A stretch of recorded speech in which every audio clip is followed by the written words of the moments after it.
સ્વાગત આપ સૌ કોઈનું દર્શક મિત્રો ટેક્સ કેપિટલમાં હું યશ આપના સાથે આપણે દર સપ્તાહે ટેક્સને લઈને મૂંઝવતા સવાલોના જવાબો અને કોમ્પ્લેક્સ વિષયોને સરળ ભાષામાં અમે તમને સમજાવવાની કોશિશ કરીએ છીએ.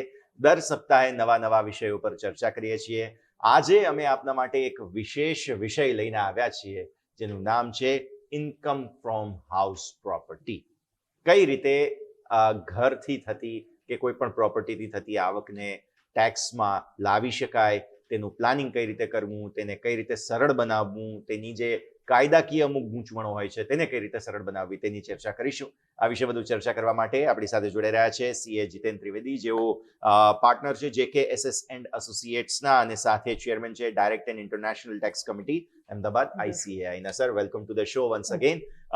પાછલા સપ્તાહે આપણે જે ચર્ચા કરી હતી બહુ ઇન્ટરેસ્ટિંગ હતું, પણ હવે મને એમ થાય છે કે થોડું વધારે સ્પેસિફિક, સબ્જેક્ટ સ્પેસિફિક જવું જોઈએ અને આજે આપણે જે છે તે ખાસ ઇન્કમ ફ્રોમ હાઉસ પ્રોપર્ટીની ચર્ચા કરીશું. આમ તો ડેફિનેશન પહેલા કરી છે, પણ આજે હવે થોડું જ્યારે ડેપ્થમાં જઈ રહ્યા છીએ તો થોડું વધારે સમજીએ કે આ ઇન્કમ ફ્રોમ હાઉસ પ્રોપર્ટી છે શું અને કઈ રીતે તે આપણા કોઈ પણ પ્રકારના ટેક્સનું, રિટર્નનું, કંઈ પણ પ્લાનિંગ ફાઇલ કરવાની જે યોજના હોય તેને અંદર તે ડાયરેક્ટલી કે ઇનડાયરેક્ટલી અફેક્ટ કરે છે. સર યશભાઈ, પહેલાં તો થેન્ક યુ સો મચ તમારો અને ન્યૂઝ કેપિટલનો કે મને તમે અહીંયા ઇન્વાઇટ કર્યો. હવે આપણે જ્યારે વાત કરીએ છીએ હાઉસ પ્રોપર્ટીની થતી આવકની, એટલે income under the head of house property under the income tax act, તો આપણે એમ કહી શકીએ કે કોઈ પણ મિલકતથી થતી આવક જે ભાડા કરાર દ્વારા થઈ રહી છે, ભાડુઆત દ્વારા થઈ રહી છે, એટલે અલ્ટિમેટલી આપણે એમ કહી શકીએ કે રેન્ટલ ઇન્કમ કે લાઇસન્સ ફીઝ જે આપણે લાઇસન્સ અગ્રીમેન્ટ બનાવતા હોઈએ છીએ એના ઉપર થતી કોઈ પણ આવકને ઇન્કમ ફ્રોમ હાઉસ પ્રોપર્ટીની અંદર આવરી લેવાય છે. પછી એ થતી રેસિડેન્શિયલ પ્રોપર્ટીથી હોય અથવા એ થતી કમર્શિયલ પ્રોપર્ટીથી હોય. પણ બે વસ્તુ ઇમ્પોર્ટન્ટ છે કે જે મેં આના પહેલાં પણ જ્યારે આપણે બેઝિક સમજી રહ્યા હતા ત્યારે મેં કીધું હતું કે આપણે યાદ રાખવાનું છે કે દેર શુડ બી પ્રોપર્ટી.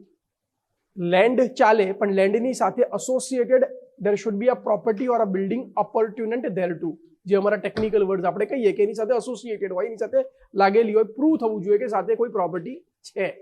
એટલે કોઈ પ્રોપર્ટી હોય, હું એનો માલિક છું કે કોઈ એક્સ વ્યક્તિ એનો માલિક છે, એ એને ભાડા ઉપર આપે છે અને ભાડાથી થતી આવક પછી એ હાઉસિંગ પ્રોપર્ટી હોય, લેન્ડની સાથે એસોસિએટેડ બિલ્ડિંગ અને લેન્ડ પ્લસ બિલ્ડિંગની ભાડાની આવક હોય, અથવા પછી એમ કહીએ કે આપણે કોઈ કમર્શિયલ પ્રોપર્ટી ખરીદી હોય, પછી એ શોરૂમ હોય કે ઓફિસ હોય અને એ આપણે ભાડા ઉપર આપ્યું, અથવા આપણે કોઈ ફેક્ટરી ખરીદી હોય અને ફેક્ટરી આપણે ભાડા ઉપર આપી હોય, એ બધી જ આવકને income under the head house પ્રોપર્ટીમાં આવરી લેવામાં આવે છે. હવે સર, અગેન શરૂઆતમાં જ હું કન્ફ્યુઝન થોડું ક્લિયર કરવા માંગુ છું કે જે જમીનની તમે વાત કરી, અહીંયા આ જમીન એગ્રીકલ્ચર હોય કે નોન એગ્રીકલ્ચર?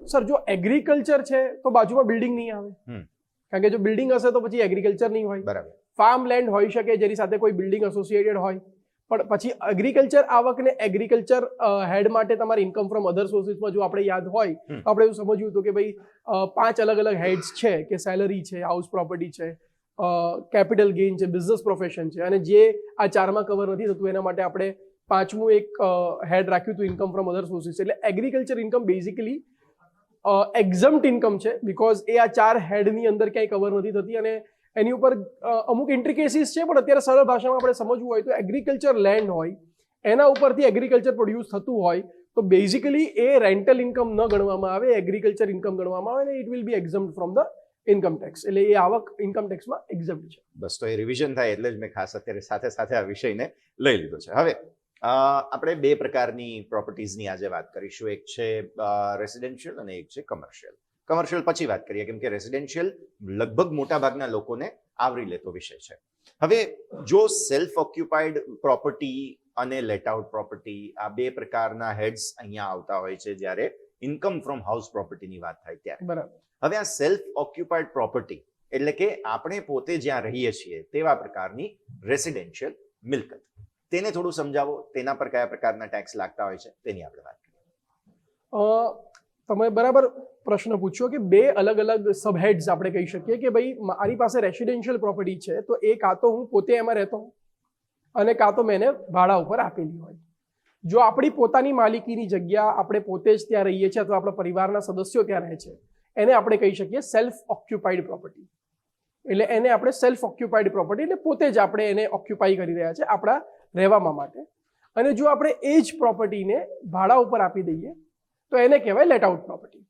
સેલ્ફ ઓક્યુપાઈડ પ્રોપર્ટીનો મતલબ જ એ છે કે હું ત્યાં રહું છું અથવા મારા પરિવારના લોકો ત્યાં રહે છે અને નોર્મલ સર્કમસ્ટાન્સીસમાં આપણે એમાં કોઈ ભાડાની આવક થતી ના હોય તો ડેફિનેટલી એમાં કોઈ ઇન્કમ નથી થવાની. હાવેવર એવું થઈ શકે કે સેલ્ફ ઓક્યુપાઈડ પ્રોપર્ટી ઉપર તમે કોઈ લોન લીધી હોય તો જ્યારે આપણે લોન લઈએ તો ઘણા બધા લોકો એવું સમજતા હશે, માનતા હશે કે આપણે લોન લઈએ એના ઉપર જે વ્યાજ આપણે ચૂકવીએ છીએ એના ઉપર આપણને ઘણા બધા ઇન્કમ ટેક્સની અંદર છૂટછાટ આપવામાં આવેલી છે.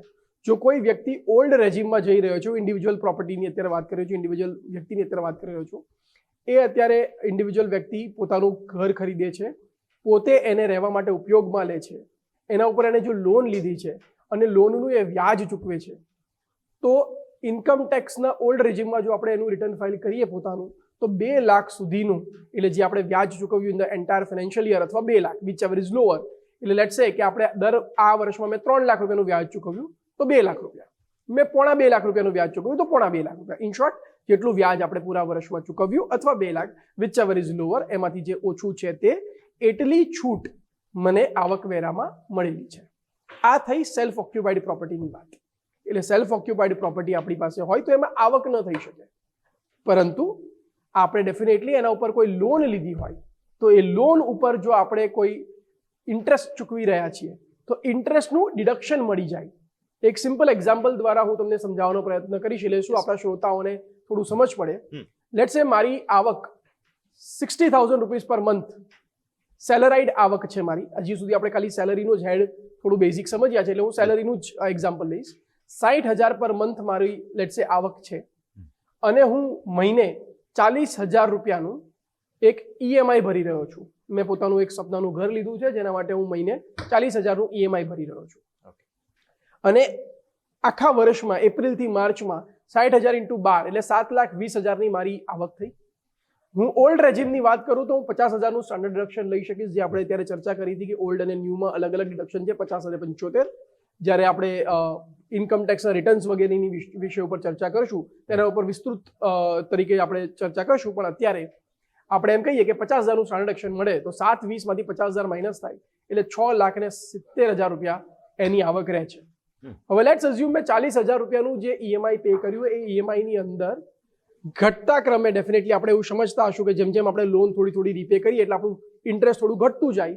પણ આખા વર્ષમાં મેં જે 4,80,000ના હપ્તા ચૂકવ્યા એને હું 2 પાર્ટમાં બાયફર્કેટ કરું કે ઇન્ટરેસ્ટ કેટલું અને પ્રિન્સિપલ કેટલું.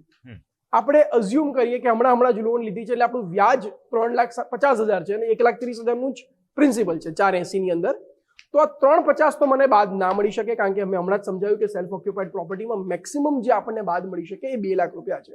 એટલે 350 અથવા 2 lakh whichever is lower એટલે મને કેટલું બાદ મળી શકે તો 2 લાખ રૂપિયા બાદ મળી જાય. એટલે 6,70,000ની મારી આવકમાં બીજા 2 લાખનું ડિડક્શન થયું એટલે 4,70,000 થઈ ગઈ. હવે આપણે એમ સમજીએ કે જે અમે 1,30,000ના ઇન્સ્ટોલમેન્ટ પે કર્યા, એક સેક્શન હોય છે 80C નામનો ડિડક્શન્સ આપણે કહી શકીએ under chapter 6A in the income tax act 1961, જે અલગ અલગ 80C થી લઈને 80U ના અલગ અલગ ડિડક્શન્સ મળતા હોય. એમાં repayment of housing loan principal, repayment of housing loan principal qualifies for 80C deduction. 1.5 lakh સુધીની છૂટની સરકારે એમાં છૂટ આપેલી છે. તો 1,30,000 બીકોઝ આપણું પ્રિન્સિપલ અમાઉન્ટ છે તો 1.5 લાખ તો નહીં મળે પણ આ વસ્તુ માટે 1,30 મળશે which ever is lower again. તો 470માંથી 1,30 માઇનસ થઈ ગઈ એટલે મારી આવક થઈ ગઈ 3,40,000. બીકોઝ મારી આવક 4 લાખથી પણ ઓછી છે અથવા મારા 5 લાખથી પણ ઓછી છે જે આપણે રિબેટને કન્સિડર કરીએ under old regime, because it is lower than the minimum taxable income slab એટલે મારે આના ઉપર 1 પણ રૂપિયાનો આવક વેરો ભરવાનું નહીં આવે. એટલે આ રીતે આપણે સમજી શકીએ કે સેલ્ફ ઓક્યુપાઈડ પ્રોપર્ટીમાં આપણે ઇન્ટરેસ્ટ અને ઇન્સ્ટોલમેન્ટ એટલે પ્રિન્સિપલ બંને જે પે કરીએ છીએ એ બંનેથી આપણને આવકવેરામાં છૂટ મળે છે. ઓકે, હવે આ એક જ પ્રોપર્ટી માટે હોય કે મલ્ટિપલ પ્રોપર્ટીઝમાં પણ આ બેનિફિટ્સ મળી શકે? 2025-26 ફાઇનાન્શિયલ યર એટલે અસેસમેન્ટ 26-27ની વાત કરીએ તો 2 પ્રોપર્ટી સુધી આપણે સેલ્ફ ઓક્યુપાઈડ રાખી શકીએ છીએ. એટલે આ છૂટછાટ ઓવરઓલ 2 પ્રોપર્ટી માટે. હાવેવર ઇન્ટરેસ્ટની જે કેપિંગ લિમિટ છે 2 લાખની એ ટુગેધર છે. એટલે કદાચ મારી પાસે 2 અલગ અલગ પ્રોપર્ટી હોય તો બંનેમાં મારું વ્યાજ જો અત્યારની પરિસ્થિતિ પ્રમાણે 3.5 કે હું 2 વખત પે કરતો તો 7 ના મળે, 3.5 પણ ના મળે પણ 2 લાખ મળે.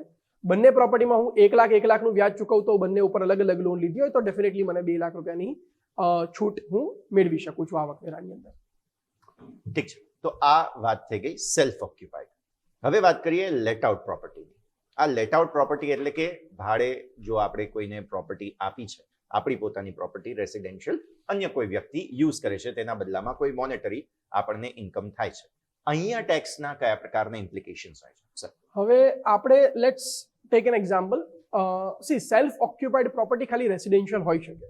આપણે સમજી શકીએ છીએ કે ભાઈ હું સેલ્ફ ઓક્યુપાઈડ ફોર રેસિડેન્શિયલ પર્પઝની અહીંયા વાત કરું છું બીકોઝ સરકાર અહીંયા એન્કરેજ કરી રહી છે કે લોકો પોતાનું સપનાનું ઘર ખરીદે. બીકોઝ દરેક વ્યક્તિનું એક સપનું હોય કે ભાઈ રોટી કપડા ઓર મકાન, એટલે દરેકનું પોતાનું એક મકાન હોય. એના માટે સરકાર એક પ્રયત્ન કરી રહી છે કે એમને આવકવેરામાં અમે છૂટ આપી અને એ ટેક્સ ભરવાના બદલે કદાચ એ પૈસા થોડો વધારે વાપરી અને ઇન્સ્ટોલમેન્ટ્સ ભરી અને પોતાનું ઘર રાખી શકે. તો આપણે પોતાનું ઘર ખરીદ્યું, એમાં આપણે પોતે રહ્યા તો સેલ્ફ ઓક્યુપાઈડ. હવે જો આપણે એને ભાડા ઉપર આપી દીધું તો લેટ આઉટ થયું. લેટ આઉટ થયું, લેટ સે મારી પાસે 3 પ્રોપર્ટી છે. એક પ્રોપર્ટીમાં મારા મધર ફાધર રહે છે, એ થોડા દૂર રહે છે, મારા ગામડાનું ઘર છે કે મારા બીજા શહેરમાં ઘર છે. હું નોકરી ધંધાના લીધે બીજા કોઈ શહેરમાં કામ કરી રહ્યો છું, મારું બીજું ઘર મેં ત્યાં લીધું છે, ત્યાં હું મારા પરિવાર જોડે રહી રહ્યો છું. તો 2 અલગ અલગ પ્રોપર્ટીઝ, બંને મારા નામ ઉપર છે, હું બંનેને સેલ્ફ ઓક્યુપાઈડ ગણી શકું છું. હવે લેટ્સ સે મેં ત્રીજું ઘર ખરીદ્યું. હવે ત્રીજું ઘર ખરીદીને મેં એને ભાડા ઉપર આપ્યું અને મને મહિને લેટ્સ એક્ઝામ્પલ, પાછું આપણે એક એક્ઝામ્પલ લેવો પડશે, એટલે 30,000 રૂપિયાનું આપણે મહિને આપણને ભાડુની આવક થઈ રહી છે. તો આ જે 30,000ની જે ભાડાની આવક મને ત્રીજા પ્રોપર્ટીથી થઈ એને આપણે કહી શકીએ income from let out under the head of house property. Again income from the let out property. 30,000 into 12, 3,60,000 મારી આવક થઈ. પણ સરકારે અહીંયા પણ આપણને સરસ છૂટછાટ આપી છે, ત્યાં થતા કોઈ ખર્ચા આપણને બાદ નથી પડતા. પણ આપણે એ 3 સાઇટ ઉપર 30% સ્ટાન્ડર્ડ ડિડક્શન એટલે 1,08,000, જો 360 into 30% કરીએ, 30% કરીએ તો 1,08,000 રૂપિયા એટલી આપણને છૂટ આપી. એટલે તમારી થતી આવકમાં તમે 30% પહેલા માઇનસ કરી દો, એટલે 3 સાઇટમાંથી 1,08,000 માઇનસ થયા એટલે 2,52,000 રૂપિયા જે બચ્યા, એટલી જ ઇન્કમ તમારી income under the head house પ્રોપર્ટીમાં એડ થઈ શકે. હજી આના ઉપર બહુ જ સરસ વાત એ છે કે એ પ્રોપર્ટી ખરીદવા માટે પણ મેં જો લોન લીધી અને મેં જો લોનના ઇન્સ્ટોલમેન્ટ્સ પે કર્યા છે તો એમાં થતી વ્યાજની જેટલી બી મારી વ્યાજની કિંમત થાય છે એ પૂરેપૂરી મને બાદ મળશે. એટલે લેટ્સ સે આ પહેલા વાળો જ એક્ઝામ્પલ હું અહીંયા લઈ લઉં અને હું 3,50,000નું જો વ્યાજ ચૂકવું છું તો અહીંયા 2 લાખની કોઈ લિમિટ નથી. મને પૂરેપૂરું 3,50,000 રૂપિયા બાદ મળશે. એટલે 2,52 માંથી 3,50 જતું રહે એટલે મારી ઇન્કમ થઈ ગઈ -98,000 રૂપીસ આઈ ગેસ. એટલે -98,000 રૂપીસ એ લોસ મને કેરી ફોરવર્ડ મળશે નેક્સ્ટ 8 years માટે. એટલે આવતા વર્ષે કદાચ મારી ભાડાની આવક વધે અને મારું વ્યાજની કિંમત થોડી ઘટે બીકોઝ હું પ્રિન્સિપલ વધારે રીપે કરી રહ્યો છું, તો આ 98,000 મને એ વખતની આવકની સામે પણ સેટ ઓફ મળશે અને અલ્ટિમેટલી મારે એના ઉપર ટેક્સ નહીં ભરવો પડે.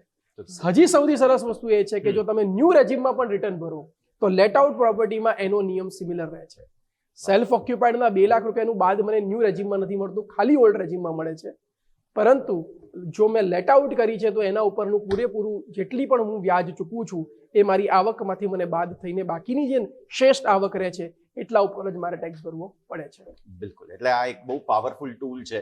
જો તમે ટેક્સને પ્લાન કરો છો તો તમારે આ 2 મુદ્દાઓ, ચાહે લેટ આઉટ પ્રોપર્ટી હોય કે પછી રેસિડેન્શિયલ પ્રોપર્ટી એટલે કે સેલ્ફ ઓક્યુપાઈડ હોય, આ બંને માટે ધ્યાન રાખવું. ઓકે, તો આ સાથે જ એક નાનકડા બ્રેકનો પણ સમય થઈ ગયો છે દર્શક મિત્રો.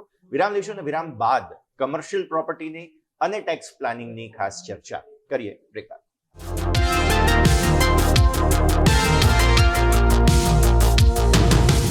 તો બ્રેક બાદ આપનું સ્વાગત છે દર્શક મિત્રો. આપણે ટેક્સ કેપિટલમાં ચર્ચા આજે કરી રહ્યા છીએ ઇન્કમ ફ્રોમ હાઉસ પ્રોપર્ટી. હવે આ હાઉસ પ્રોપર્ટી નામ તો છે પણ તેને અંદર અલગ અલગ બીજા એંગલ્સ પણ ઘણા છે, તેની ચર્ચા આગળ કરી લઈએ. અચ્છા, અત્યાર સુધીમાં સર, બ્રેક બાદ પહેલા તો સ્વાગત આપનું. અત્યાર સુધીમાં આપણે સમજ્યા રેસિડેન્શિયલ પ્રોપર્ટીની અંદર 2 પ્રકારો, એક આપણે જાતે રહેતા હોઈએ અને એક આપણે ભાડે આપેલું હોય અને તેને થતી આવક. હવે ત્રીજો એક પ્રોપર્ટીનો એંગલ છે તે છે કમર્શિયલ પ્રોપર્ટી.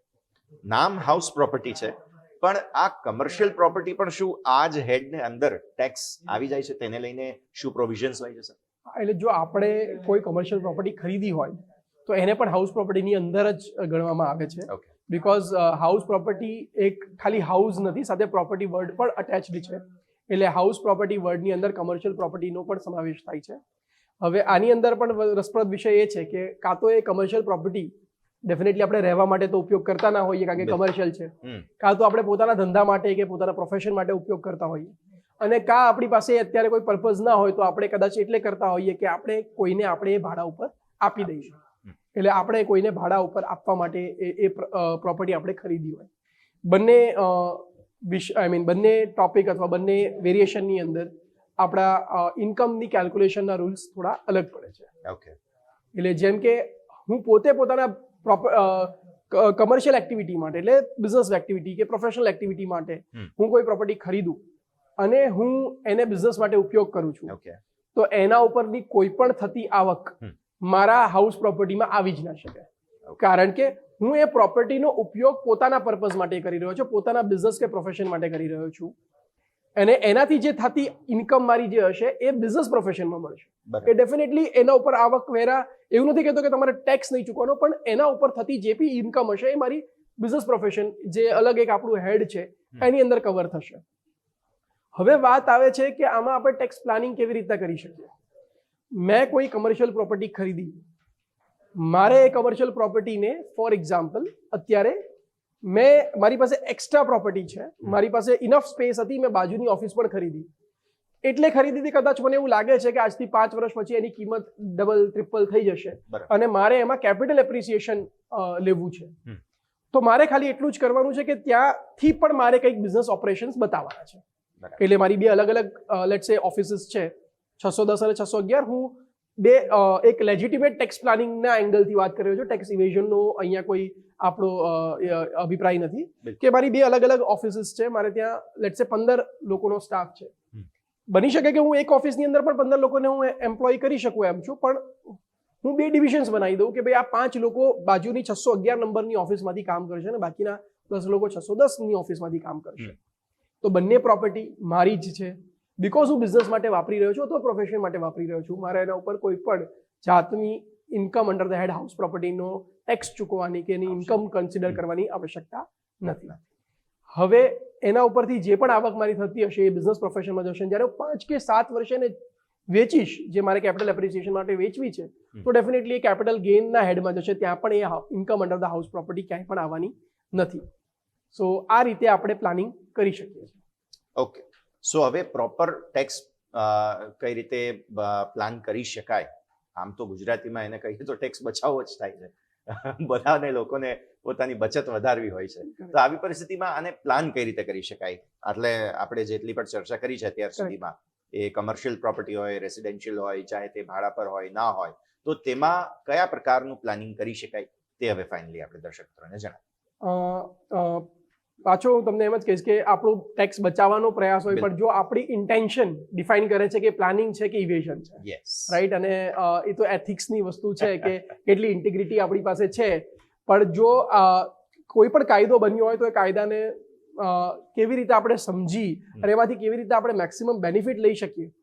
બિકોઝ સરકારને એવું જોઈએ છે કે લોકો એનો સદુપયોગ કરે, દુરુપયોગ ન કરે. તો આપણે એક તો મેં તમને જેમ કીધું કે ભાઈ મારે બિઝનેસ ઓફિસ 1 થી ચલાવી કે 2 જગ્યાએથી ચલાવી કે 5 જગ્યાએથી ચલાવી એવું ક્યાંય લખેલું નથી. એટલે હું ડેફિનેટલી એકના બદલે 2નો ઉપયોગ કરીશ તો મારે કોઈ પણ હાઉસ પ્રોપર્ટીની ઉપરની આવક ગણવી નહીં પડે. નહીતર શું થાત? નહીતર let out, deemed let out નામનો પણ એક કોન્સેપ્ટ છે કે મેં લેટ આઉટ નથી કરી, પણ માર્કેટમાં શું લગભગ એની એક ભાડાની આવક થઈ શકે એટલી આવક મારી આવકની અંદર જોડવામાં આવે કે તમે કદાચ આને ભાડે નથી ચડાવી રહ્યા તમારા પર્સનલ પર્પઝ માટે, પણ તમે તમારી બિકોઝ એક્સ્ટ્રા પ્રોપર્ટી છે તમારે ડીમ્ડ ઇન્કમ ગણવી પડે કે જે આવક થઈ નથી રહી પણ તમારે તમારી આવકવેરાની અંદર એને આવરી લેવી પડે. એ વસ્તુ થઈ શકે. હવે વાત આવી કે ચલો કમર્શિયલ નહીં, આપણે રેસિડેન્શિયલમાં જ એક સિમ્પલ ટેક્સ પ્લાનિંગનું ટૂલ આપણે કરવું છે તો કેવી રીતના કરી શકાય? જો તમારા ઘરમાં 2 લોકો વર્કિંગ છે, લેટ્સ સે હસબન્ડ અને વાઈફ બંને, તમે સ્પાઉસ વર્કિંગ છે તમારા, અને તમારી જે પહેલો જ મેં એક્ઝામ્પલ તમને આપ્યો કે મારે 40,000 રૂપિયાનું EMI ચૂકવવું છે, જો હું એ પ્રોપર્ટી બંને નામ ઉપર લઉં, સિંગલ નામના બદલે ડ્યુઅલ નામ ઉપર આપણે પ્રોપર્ટી લઈએ, આપણે લઈ જ શકીએ છીએ, રજિસ્ટ્રી 2 નામે કરાવવી પડે. જો આપણે કરાવીએ છીએ તો શું થાય? અને જો એની લોન પણ બંને નામે અપ્લાય થયેલી હોય અને એનું ઈએમઆઈ પણ એવું આપણે સેટ કરીએ કે બંને જણા જે ખાતામાંથી એ પૈસા ડિડક્ટ થવાના છે, લોન ખાતામાં જવાના છે, એ સેવિંગ્સ એકાઉન્ટ જોઈન્ટ રાખી અને બંને 20,000 રૂપિયા કોન્ટ્રીબ્યુટ કરે, જે મારો પ્રીવિયસ એક્ઝામ્પલ હતો 40,000 વાળો. તો એનાથી ફાયદો એ થશે કે પૂરું 4,80,000નું જે આપણું બ્રેકઅપ હતું, 3.5 લાખનું વ્યાજ અને 1,30,000નું repayment of under the principal, એટલે એટીસીની જે આપણે વાત કરી હતી, એ બંને 2 પાર્ટમાં સ્પ્લિટ થઈ જશે. લેટ્સ સે મેં અને મારા વાઈફે બંને જોઈન્ટ પ્રોપર્ટી લીધી, જોઈન્ટ નામે લોન લીધી, અમે બંને વર્કિંગ છે, મારી બંનેની આવક 5 લાખથી ઉપર છે. હવે અમે બંને બીકોઝ જોઈન્ટ પ્રોપર્ટી લીધી છે અને એનું ઇન્સ્ટોલમેન્ટ પણ અમે બંને ભરી રહ્યા છીએ.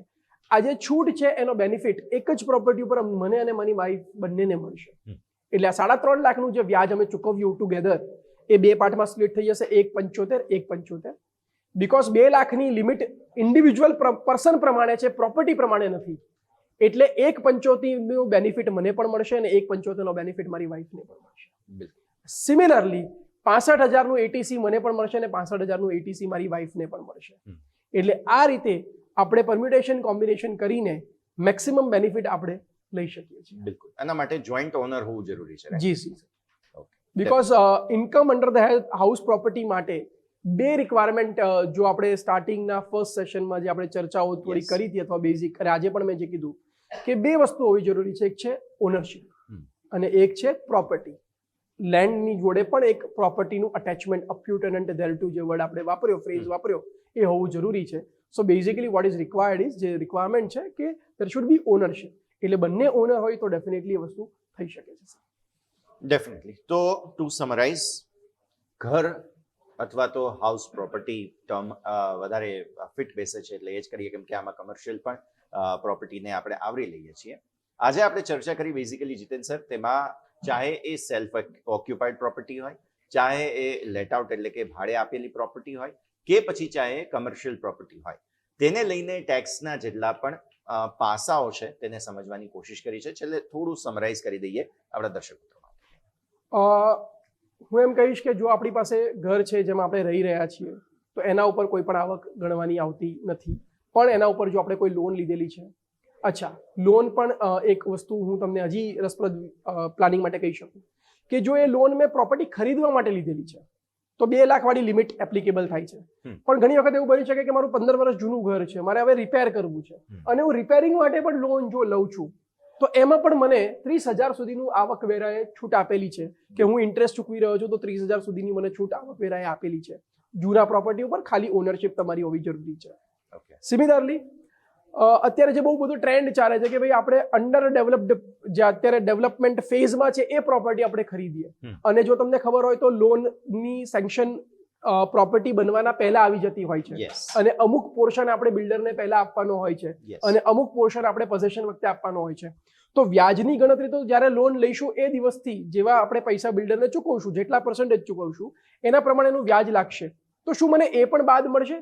તો અહીંયા એક વસ્તુ ખાલી સમરાઇઝ કરવા પહેલા હું એડ કરીશ કે બીકોઝ ત્યાં પ્રોપર્ટી હજી બની નથી એટલે મારી ઓનરશિપ પ્રૂવ નથી થઈ રહી, પણ આવકવેરા એવું કીધું કે કઈ વાંધો નહીં, તમે 2 વર્ષ તમારી પ્રોપર્ટીને બનતા લાગ્યા, એ 2 વર્ષનું જેટલું પણ વ્યાજ થયું, લેટ્સ સે આપણા જ કેસમાં આપણે વાત કરીએ તો 370, 7.5 લાખ રૂપિયા જેવું, સોરી 350, 7 લાખ રૂપિયા જેટલું વ્યાજ થયું, એ 7 લાખના વ્યાજને બી તમે 5 વર્ષમાં ડિવાઈડ કરી દો, તમે દર વર્ષે 1,40,000 રૂપિયાનું વ્યાજની તમે હજી પણ એક છુટ્ટી લઈ શકો છો અપ ટુ 2 લાખ રૂપીઝમાં. એટલે આપણે કહેવાનો અર્થ એટલો છે કે સેલ્ફ ઓક્યુપાઈડ પ્રોપર્ટી જો આપણે પ્લાન્ડ મેનરમાં લઈએ તો ઘર તો આપણું બને જ છે, સાથે આપણે આવકવેરાના પણ અમુક પૈસા આપણે બચાવી શકીએ છીએ.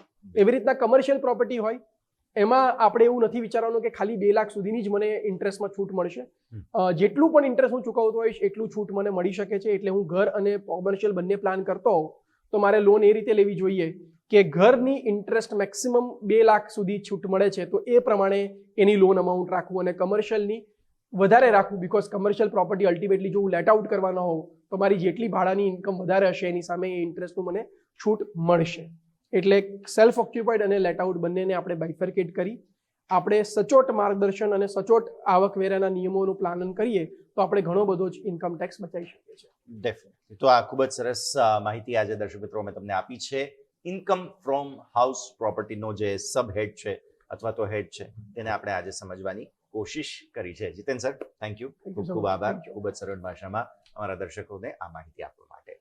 આ સાથે જ દર્શક મિત્રો, આજના આ ટેક્સ કેપિટલમાં હાલ બસ આટલું જ. ફર્ધર અપડેટ્સ માટે આપ જોડાયેલા રહો ન્યૂઝ કેપિટલ માર્કેટ સાથે, કારણ કે અમે છીએ નફાનું નવું સરનામું.